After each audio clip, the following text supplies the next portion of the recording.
Welcome back to the tranquil and unhurried space of still mind Dharma. Dear friend, amidst the blinding rush of this era, have you ever paused and recognized a profoundly bitter paradox existing right within your own life?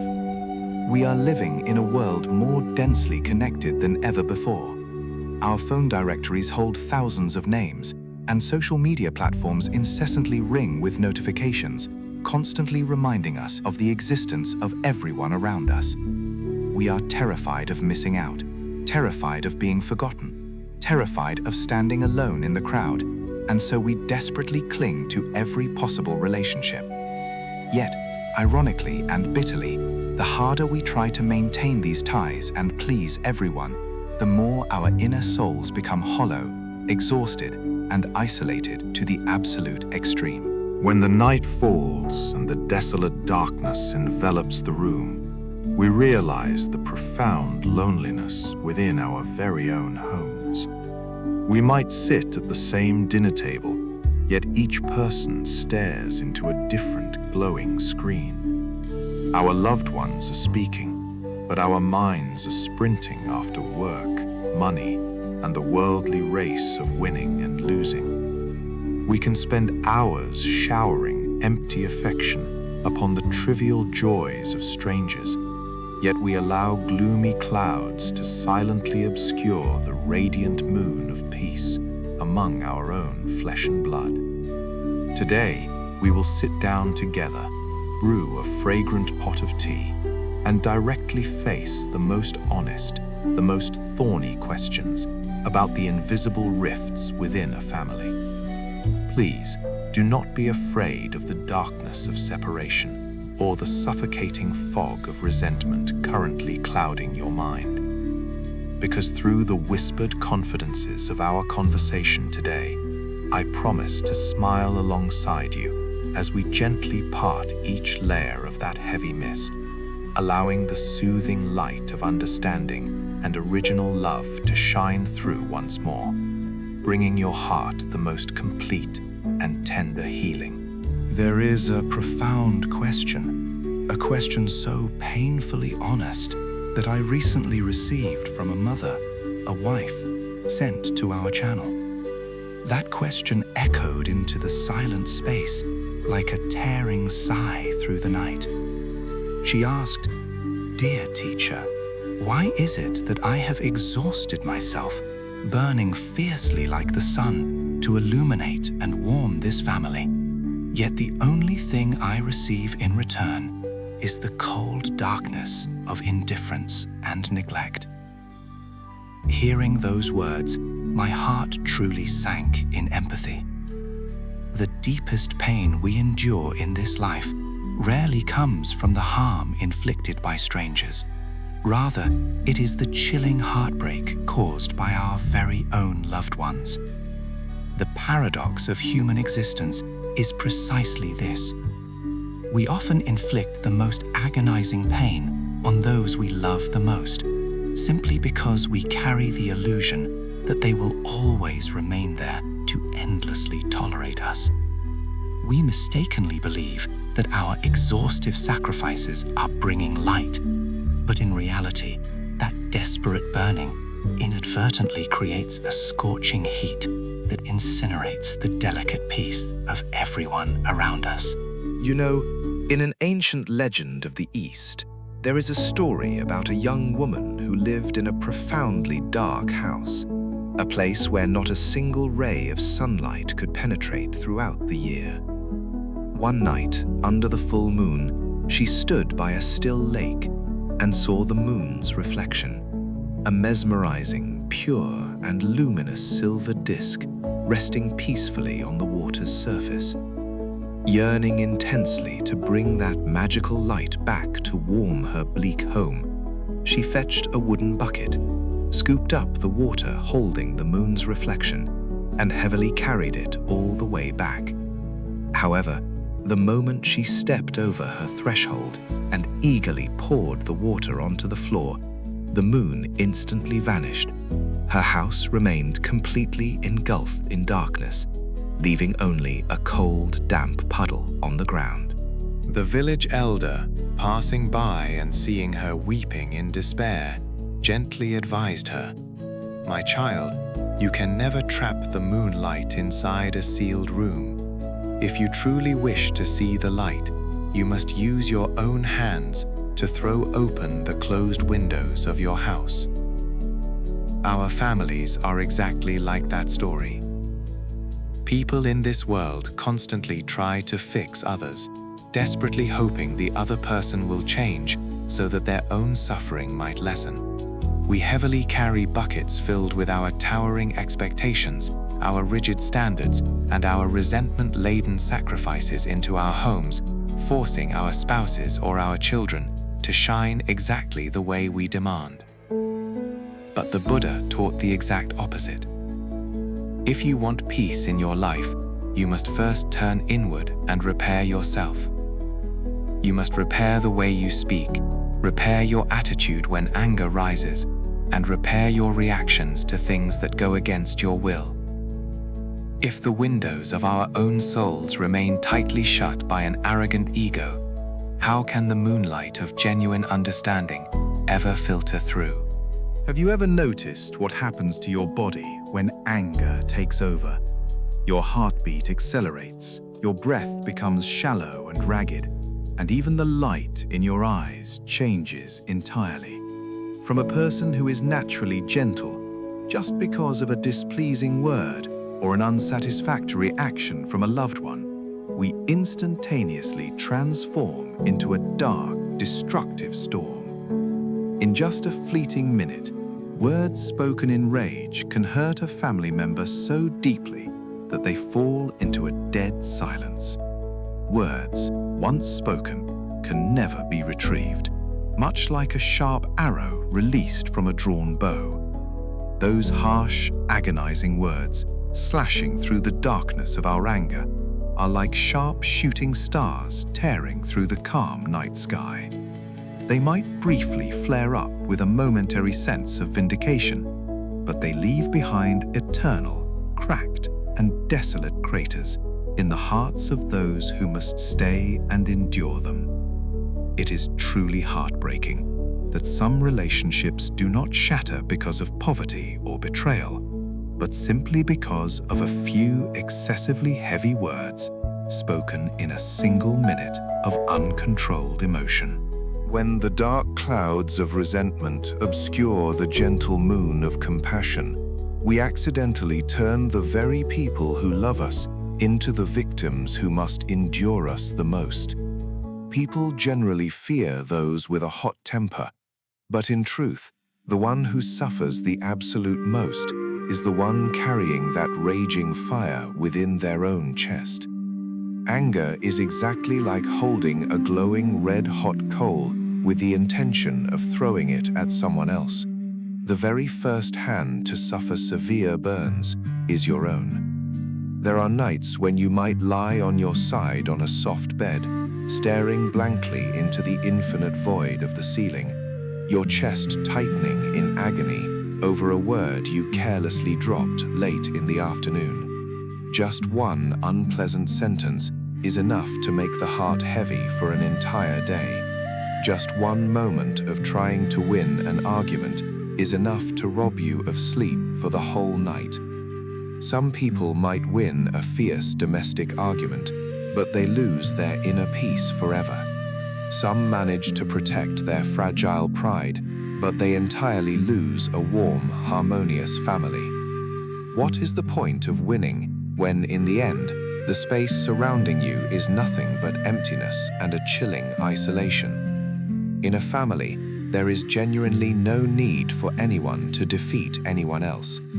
What does a husband gain by defeating his wife if the house remains desperately cold?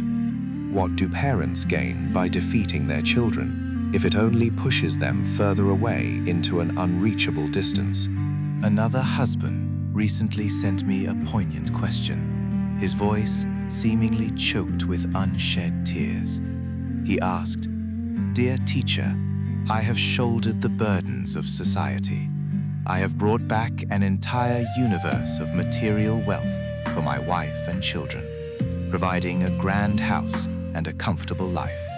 So why is it that when I step foot into my own home, everyone looks at me with distant, guarded eyes? Oh, my dear friend, there are people who spend their entire lives tirelessly chasing money, only to realize when their hands are completely full that the most precious thing on earth is not material wealth, but the simple, peaceful moments of truly being present with one another. There are houses overflowing with modern luxuries, yet the family meals are agonizingly sad, with everyone burying their faces in their phones. It is not because they have stopped loving each other. It is simply because, over a long period of time, no one has retained enough gentleness to speak the first kind word. A house can be illuminated by hundreds of magnificent crystal chandeliers, yet those dazzling lights cannot dispel the deep, creeping darkness of apathy. Apathy is not loud like a screaming argument. It is much quieter, much stealthier. It is like a fragile thread being worn down bit by bit until it snaps completely without anyone even noticing.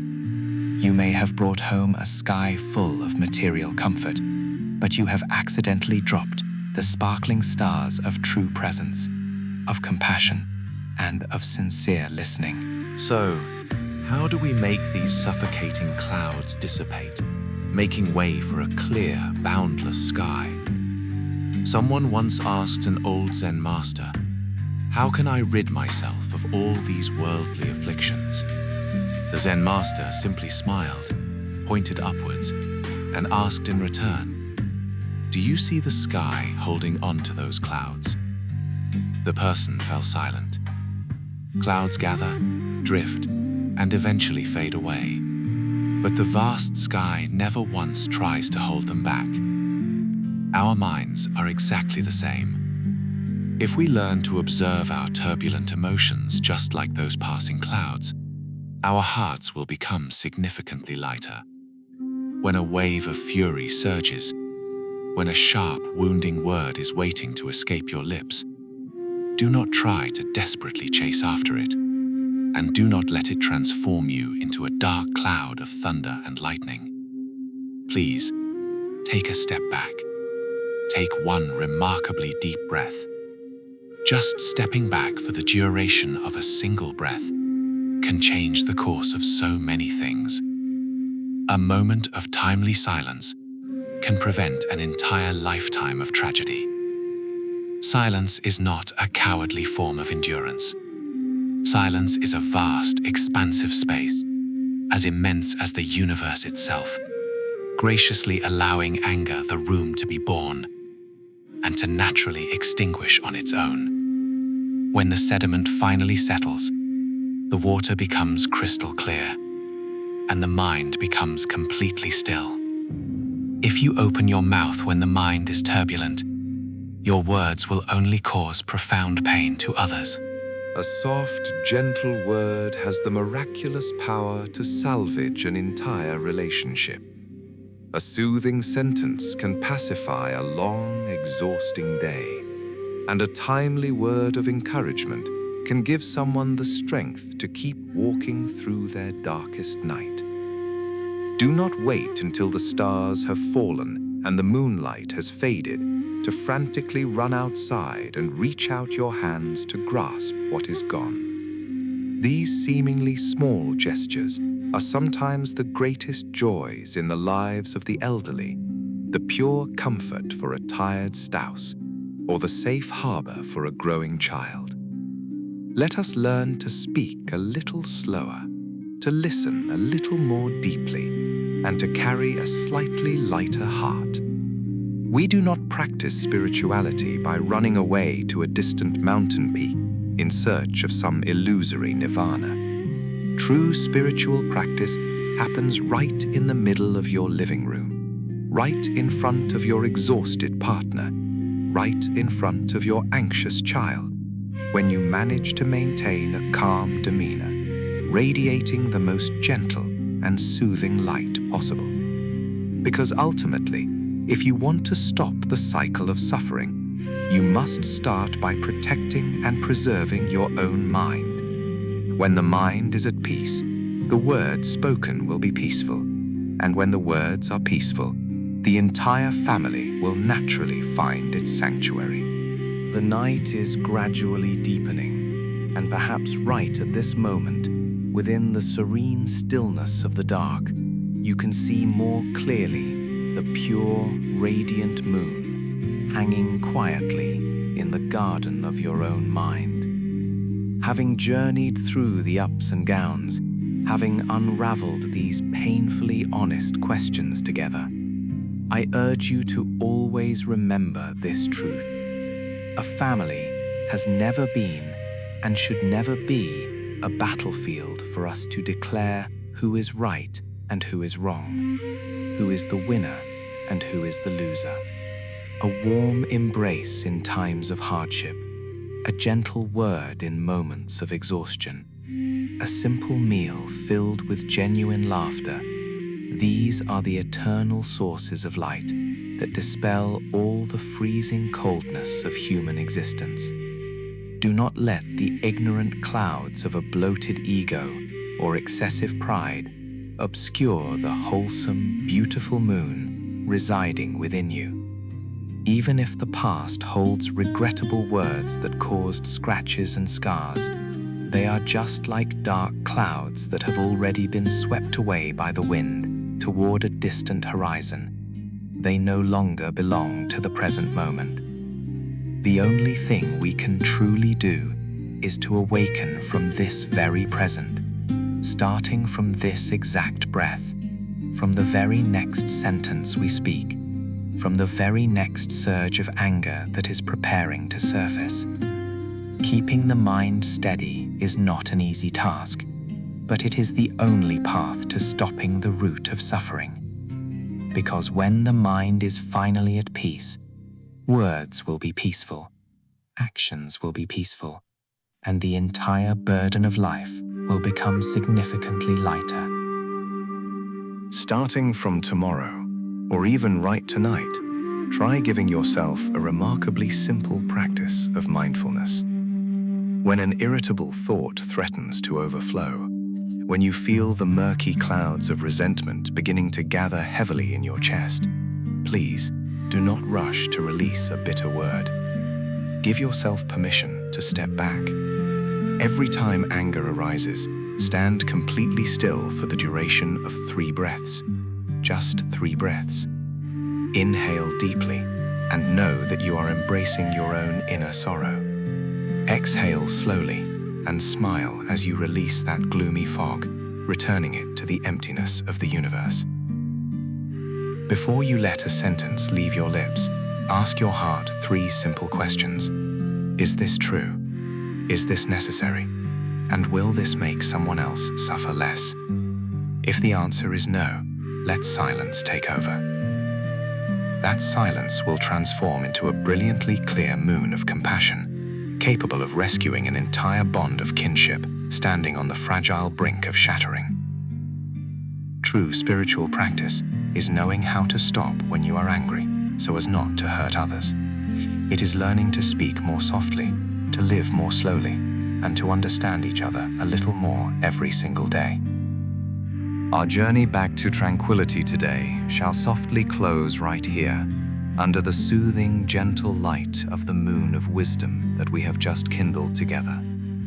If the sounds and words of still mind Dharma have managed to touch a precarious, wavering corner of your soul, if they have accidentally parted a dark cloud of sorrow, please keep this wholesome energy close to your heart. Leave a like as a beautiful way of planting a seed of empathy into the soil of life, spreading this healing light to other homes still hiding in the cold darkness out there. And right now, if your heart still harbors an unsaid apology or a heavy boulder of resentment you haven't managed to drop, be brave enough to leave a few lines of your story in the comment section below, treating it as a sacred ritual of purification so that the darkness can finally drift away. Do not forget to hit the subscribe button so that we may fully complete this wholesome connection. continuing to stroll leisurely together under a peaceful sky in our upcoming journeys. I wish you a very deep sleep tonight, a heart as light as a drifting cloud. And when you wake up tomorrow, may you be welcomed by a home overflowing with the light of compassion and the most unadorned, purest love.